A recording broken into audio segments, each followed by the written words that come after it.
जय श्री कृष्णा, नमस्कार friends. Last video 3 में हमने बेस ईयर कितनी तरीके से हम फाइंड आउट कर सकते हैं वो हमने सीखा था। आपको मालूम है कि we can select base year by 2 ways, one is fix base method and another is chain base method. तो चलिए पहले हम शुरुआत करते हैं फिक्स बेस मेथड के एग्जाम्पल की। आप निकालिए टेक्स्ट बुक में illustration number 1 page number 7। Examples मैं रीड करता हूं, आप बुक में ध्यान रखिए। The data about wholesale price of wheat in a region are as follows. हमको क्या इंफॉर्मेशन दी है कि data about wholesale price of wheat in the region are as follows, मतलब व्हीट की प्राइस की इंफॉर्मेशन हमको डिफरेंट ईयर्स की दी गई है। Taking the year 2005 as the base year, हमको कह दिया गया है कि 2005 इज द बेस ईयर, मतलब बेस ईयर इज फिक्स्ड। तो इससे हमको मालूम पड़ता है कि ये फिक्स बेस मेथड का एग्जांपल है। Okay, prepare index number for the price of the item for the remaining period, remaining years. मतलब बेस ईयर जो है उसका इंडेक्स नंबर कितना होता है, 100 होता है। इसीलिए हमको कहा गया है कि फॉर द रिमेनिंग पीरियड्स आप index number on the basis of base fix base method आप फाइंड आउट करिए। ओके, और दूसरा भी क्वेश्चन है, state the percentage increase in the price of wheat in the year 2013 from this index numbers. Okay, अब देखिए ये example में दूसरा जो क्वेश्चन है वो हम बाद में समझते हैं। सबसे पहले क्वेश्चन की बात करते हैं कि हमको फिक्स बेस मेथड से इंडेक्स नंबर फाइंड आउट करने का कहा गया है। ओके, अब देखिए यहां पर फिक्स बेस फिक्स है, मतलब हम सबसे पहले लिख देंगे what is base year. Base year is 2005, but natural है तो बेस ईयर की जो प्राइस है या तो value of variable of base year will also remains fix, मतलब P0 is also remain fix, right. तो P0 की वैल्यू कितनी होगी, price of the year 2005 and that is ₹1650। 1650 P0 रहेगा, राइट। जो प्राइमरी इंफॉर्मेशन हमको एग्जाम्पल में दी गई है वो हम यहां पर बोर्ड पर लिख देते हैं। देखिए base year is equal to year 2005। Clear? Okay, P0 किसको कहेंगे हम, P0 is equal to value of variable of base year. Therefore P0 is equal to rupees 1650। 2005 की जो वैल्यू है वो 1650 है, therefore P0 is equal to 1650। Now P1 is equal to value of variable of current year, value of variable of current year. अब देखो हमें यहां per year दिया गया है, ऐसा जरूरी नहीं है कि हमको हर वक्त ईयर ही दे, मंथ भी दे सकते हैं। तो उस वक्त आपको बेस मंथ लिखना पड़ेगा। यदि ये झंझट में से आप छूटना चाहते हो तो एक वर्ड है जो हम लिख सकते हैं, value of variable of base year की जगह पे हम लिख सकते हैं बेस पीरियड। यहां पर भी ईयर की जगह पे हम लिख सकते हैं बेस पीरियड। तो ये पीरियड में मंथ भी हो सकता है, ईयर भी हो सकता है, कुछ भी हो सकता है, डेज भी हो सकते हैं, राइट। तो ऐसा हम लिखते हैं तो हमें हमारा सपोज मान लो एग्जांपल में मंथ दिया है तो हमने जो लिखा है वो रॉन्ग नहीं पड़ेगा। ओके, अब हमें क्या कैलकुलेट करना है, हमें कैलकुलेट करना है फिक्स बेस इंडेक्स से index number of the rest of the year. Okay, तो हम टाइटल लिखते हैं table for required calculation, right. आपको मालूम है कोई भी टेबल होता है तो उसका टाइटल होता है, तो ऐसे ही हमने जो रिक्वायर्ड कैलकुलेशन करना है इसका हमने टेबल का टाइटल लिख दिया। ओके, अब हम टेबल ड्रॉ करते हैं। यहां पर लिखेंगे ईयर, इसके बाद लिखेंगे जो बुक में लिखा है वही, प्राइस पर क्विंटल। अब यहां पर हमें इंडेक्स नंबर लिखना है, index number I, index number I is equal to, अब हम क्या लिखेंगे, P1 value of variable of current period divided by value of variable of base period multiply by 100। अब P1 क्या है वो हमने यहाँ पर लिखा है, P0 क्या है वो हमने यहाँ पर लिखा है, इसीलिए यहाँ पर हमें वर्ड्स में कुछ भी लिखने की जरूरत नहीं है। ओके, अब यहाँ पर हम लाइन ड्रॉ करते हैं, ये हमने लाइन ड्रॉ कर दी।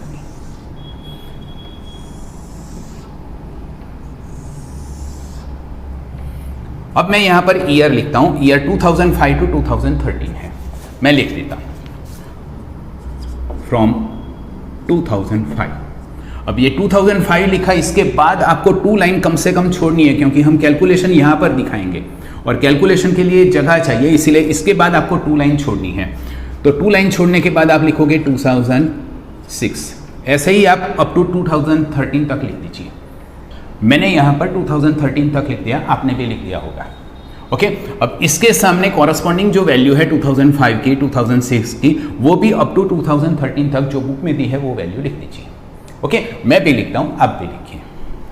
मैंने यहाँ पर लिख दी। अब हमें कैलकुलेशन करना है। कैलकुलेशन क्या है, value of variable of current period divided by value of variable of base period multiply by 100। अब हम कौन से ईयर का फाइंड आउट करना जा रहे हैं, 2005 का फाइंड आउट करने जा रहे हैं। तो 2005 के लिए करंट ईयर क्या होगा, 2005 होगा। तो करंट ईयर की वैल्यू कितनी होगी, 1650। मैंने करंट ईयर की वैल्यू लिख दी 1650। अब बेस ईयर की वैल्यू क्या है, base year is the year 2005 and the value of 2005 is also 1650। Therefore I also write P0 as 1650 multiply by 100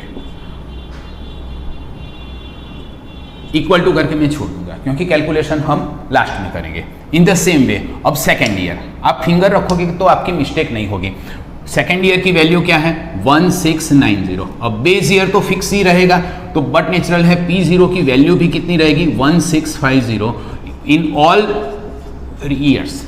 हर एक ईयर में P0 की वैल्यू 1650। अब करंट ईयर की value 1730 divided by 1650 multiply by 100 छोड़ देंगे। In the same way 1750 divided by 1650 multiply by 100। अब आप ऐसा नहीं लिखोगे, आप ऐसे इस तरह से लिखोगे क्योंकि यहाँ पर मुझे जगह कम पड़ रही है, इसलिए मैंने ऐसा लिखा है, right. 1890 divided by 1650 multiply by 100 equal to 1850 divided by 1650 multiplied by 100 equal to 1870 divided by 1650 multiplied by 100 equal to 1900 divided by 1650 multiplied by 100 equal to 1950 divided by 1650 multiplied by 100 equal to। एक बार check कर लेना है, हमने जो value लिखी है वो सही है। डिवीजन में क्या होना चाहिए, 1650। हर एक जगह पे डिवीजन में 1650 है। चलो क्लियर। अब पहले 1690, 1730, 1750, 1890, 1850, 1870, 1900, 1950। अब हम कैलकुलेशन स्टार्ट करेंगे क्योंकि सपोज मान लो हमारी कोई जगह पे गलती हो गई तो वहां से हमारे एग्जाम्पल गलत हो सकता है, इसीलिए हम सबसे पहले चेक करेंगे कि जो कैलकुलेशन हमें करना है वो वैल्यू सही है कि गलत है। इसमें टाइम वेस्ट बिल्कुल नहीं होगा, आपके दिमाग से निकाल दीजिए कि आपका टाइम वेस्ट होगा, राइट। यदि गलती होगी तो ज़्यादा टाइम वेस्ट होगा, इसीलिए आप टाइम वेस्ट होगा ये सोच के आप चेक करना मत भूलिए। अब आपको मालूम है 1650 कट हो जाएगा, सबसे पहली वैल्यू कितनी आएगी, 100 आएगी। इसका मतलब क्या हुआ, ये हमने पहले भी देखा है कि index number of base year always remains 100, ये ऑब्जेक्टिव में भी पूछते हैं। अब ये हर एक का कैलकुलेशन करके आप लिख दीजिए, मैं भी लिखता हूँ। ओके, आपने जो कैलकुलेट किया उससे चेक कर दीजिए। सपोज मान लो कोई वैल्यू होती है, मैं एक आपको एग्जांपल देता हूँ। For example 108.9645। अब देखो हमें 2 डिजिट तक जाना है, अब थर्ड डिजिट सपोज मान लो 4 है, मतलब 5 से कम है, तो हम इसको कंसीडर नहीं करेंगे, यही इसका आंसर होगा।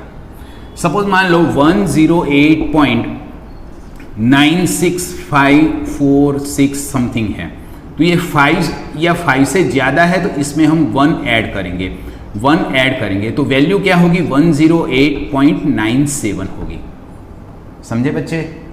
तो इस तरह से आपको यहाँ पर कैलकुलेट करना है। तो हमें बुक में दूसरा क्वेश्चन दिया है। दूसरा क्वेश्चन क्या है, state the percentage increase in price of wheat in the year 2013 from these index numbers. अब आपको मालूम है इंडेक्स नंबर क्या है, प्राइस रिलेटिव को हम परसेंटेज में एक्सप्रेस करते हैं, इसको हम इंडेक्स नंबर कहते हैं। इसका मतलब क्या हुआ, on the basis of 2005, it means base year 2013 में कितनी प्राइस इंक्रीज या डिक्रीज हुई, कितने परसेंटेज इंक्रीज या डिक्रीज हुई। आप सिंपली कह सकते हो 2013 में प्राइस इंडेक्स क्या है 118.18, बेस ईयर का कितना था 100, तो इसमें से ये माइनस करो कितना होगा 18.18, तो कितने परसेंटेज व्हीट की प्राइस इंक्रीज हुई, 18.18 परसेंटेज व्हीट की प्राइस इंक्रीज हुई। राइट, ये हम यहाँ पर लिखना पड़ेगा आपको।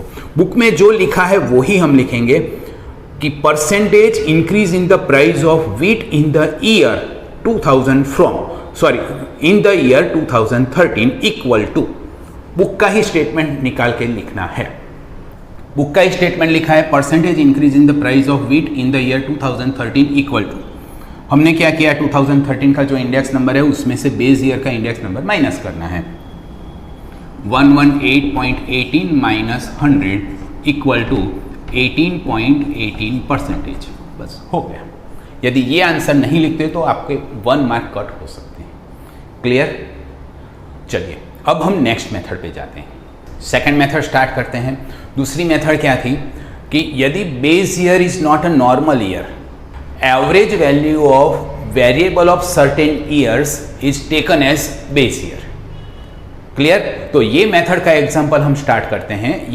टेक्स्ट बुक का page number 9, illustration number 3।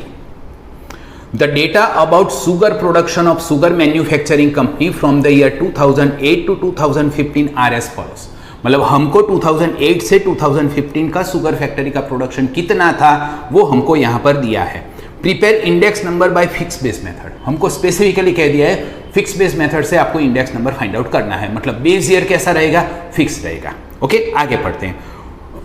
Fix base method from this data by taking average production of the years, मतलब कुछ ईयर्स का प्रोडक्शन को हम एवरेज निकालेंगे और जो एवरेज आएगा उसको हम बेस ईयर का प्रोडक्शन कंसीडर करेंगे। राइट, कौन से ईयर है 2009, 2010 and 2011 as the production of the base year. Simple है, हम क्या करेंगे 2009 का प्रोडक्शन कितना है 196, 2010 का प्रोडक्शन 202, 2011 का प्रोडक्शन 214, तीनों का टोटल करेंगे, number of observation is equal to 3, therefore divided by 3 करेंगे और जो वैल्यू आएगी वो हमारे लिए बेस ईयर का प्रोडक्शन रहेगा। Production of the base year is equal to what, average production of the years 2009, 10 and 11, वही स्टेटमेंट हम लिखते हैं। देखिए हम क्या, इक्वल टू 2009 का production 196 plus 202 plus 214 divided by क्या करेंगे 3 करेंगे, इसकी वैल्यू क्या आएगी 204। अब यूनिट क्या है, यूनिट 1000 टन, तो हम यहाँ पर लिखेंगे 1000 ton. Therefore P0 is equal to value of variable of current period, sorry, value of variable of base period equal to 204,000 tons, and P1 is equal to value of variable of current period।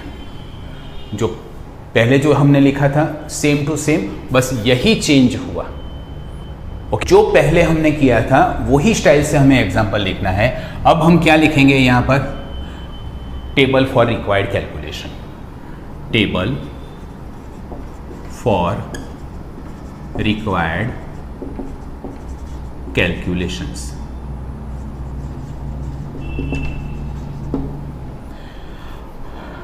यहाँ पर हमको 2008 से लेके 2015 तक की value दी गई है, तो हम एक साथ लिख देंगे यहाँ पर ईयर, इसके बाद हम लिखेंगे प्रोडक्शन। प्रोडक्शन किस में दिया गया है, 1000 टन्स, 1000 टन्स। एंड यहां पर हम लिखेंगे इंडेक्स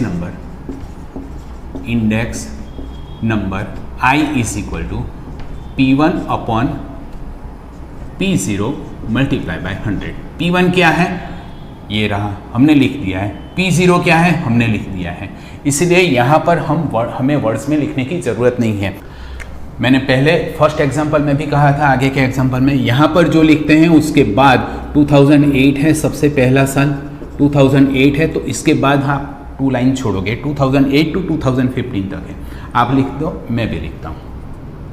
ओके, अब 2008 की जो वैल्यू है वो यहाँ पर लिखेंगे और रिस्पेक्टिव ईयर्स की वैल्यू भी यहाँ पर लिख देंगे। चलो मेरे साथ साथ लिखो आप। मैंने ये वैल्यूज़ लिख दी, लिखने के बाद हमें चेक करना मत भूलना। गलती से कोई भी गलती हो गई तो पूरी मेथड आपकी रॉन्ग हो सकती है। ओके, ये हैबिट आप रखना। मतलब मैं बुक में पढ़ता हूँ 186, 196, 202, 214, 220, 216, 226, 230, हम ऐसे ही बोलेंगे। 220 या 230 ऐसा नहीं बोलेंगे। ओके, ये आप हैबिट निकाल कर दो। और स्टैटिस्टिक्स एंड अकाउंट्स में हम ऐसे ही लिखेंगे। अब आपको मालूम है value of variable of current period. अब करंट पीरियड हमारे लिए कौन सा है, 2008। तो value of variable of current period की वैल्यू कितनी होगी, P1 इज इक्वल टू 186। तो मैं क्या लिखूँ यहाँ पर, 186। अब बेस ईयर क्या 186 है, नहीं है, गलती मत करना। बेस ईयर की वैल्यू क्या है, P0 की वैल्यू 204 है, तो मैं डिवीजन में क्या लिखूँगा, 204 मल्टीप्लाई बाय 100 इक्वल टू करके छोड़ दूंगा। अब यहाँ पर 196 divided by 204 multiply by 100 equal to करके छोड़ दूंगा। 202 divided by 204 multiply by 100 equal to करके छोड़ दूंगा। समझ में आ गई बात? ऐसे ही आप बाकी की वैल्यूज़ लिख दीजिए। अब ये सिंपल कैलकुलेशन है। देखिए मैंने वैल्यू लिख दी, फिर से चेक करने का मत भूलना। 186, 196, 202, 214, 220, 216, 226, 230 एंड हर एक जगह पे 204 है।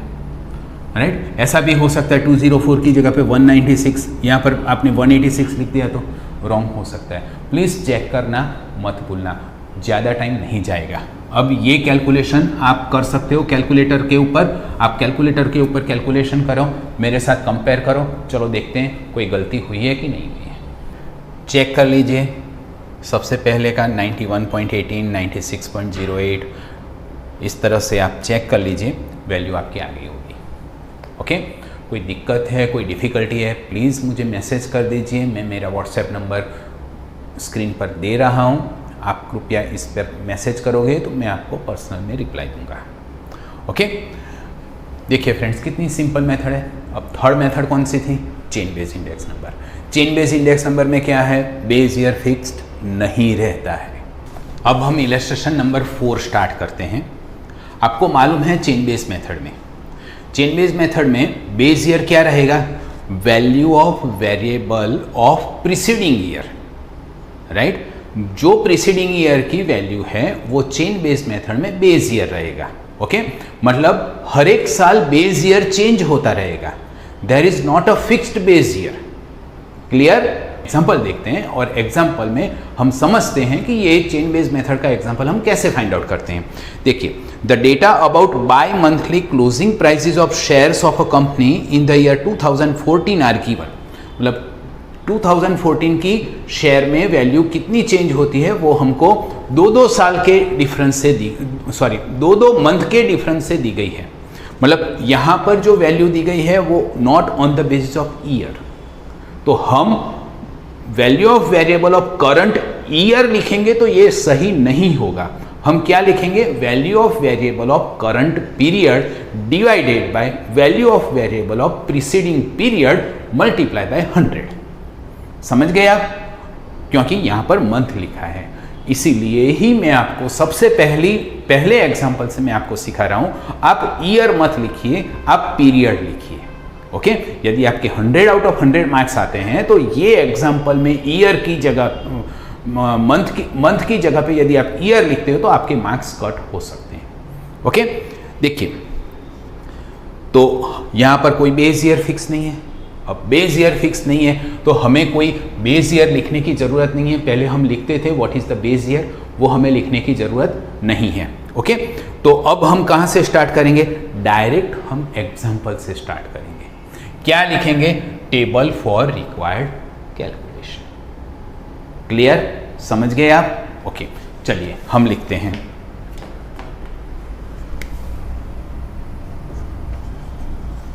Table for required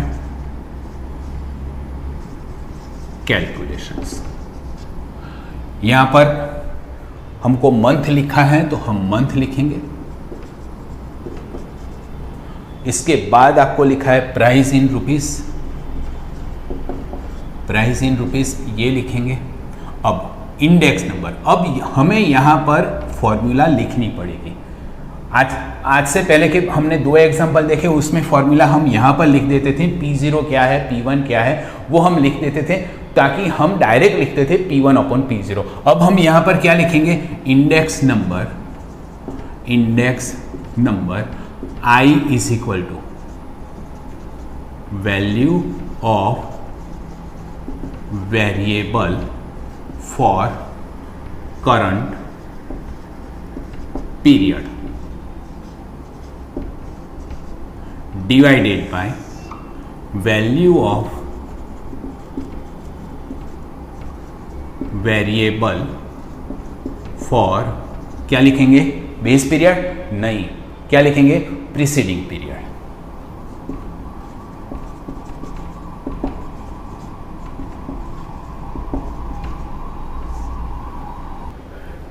current period को हम P1 कहेंगे एंड प्रीसीडिंग पीरियड, वो जो बेस पीरियड है, उसको हम P0 कहेंगे, मल्टीप्लाई बाय 100।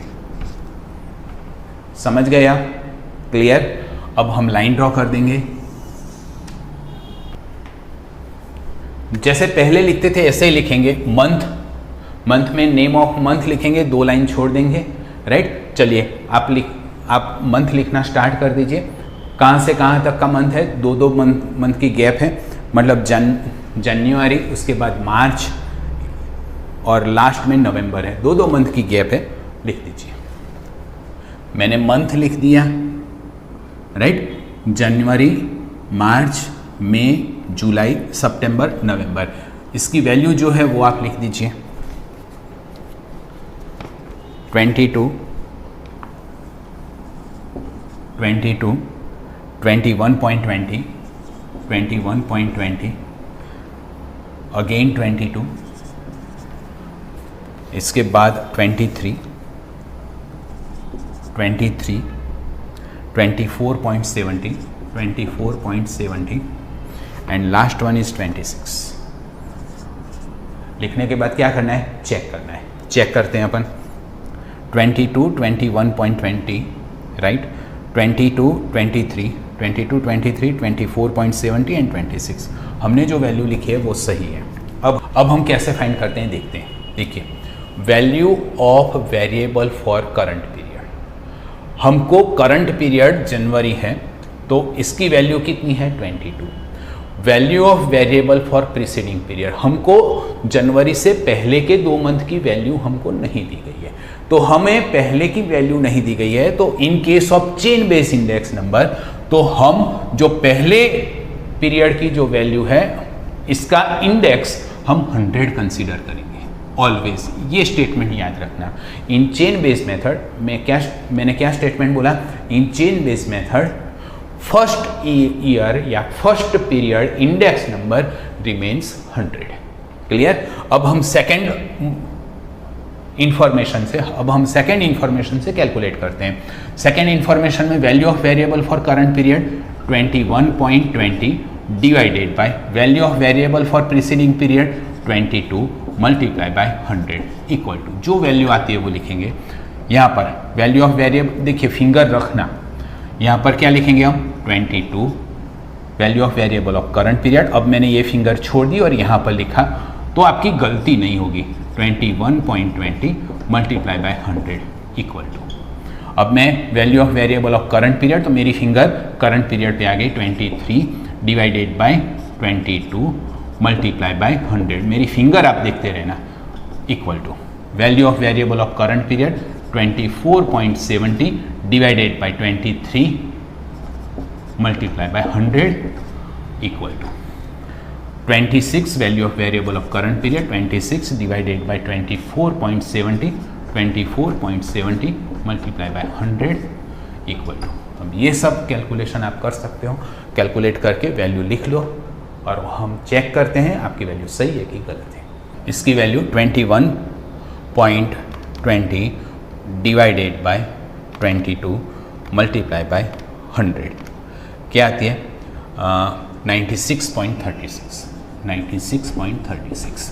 अब 22 divided by 21.20 multiply by 100 equal to 103.77 equal to 103.77. In the same way 23 divided by 22 multiplied by 100 equal to 104.545 है और 454545 रिपीट होता है। तो अब हम क्या करेंगे? यहां पर एक ऐड कर देंगे, मतलब अब हमारा आंसर क्या होगा? 55। समझिए आप?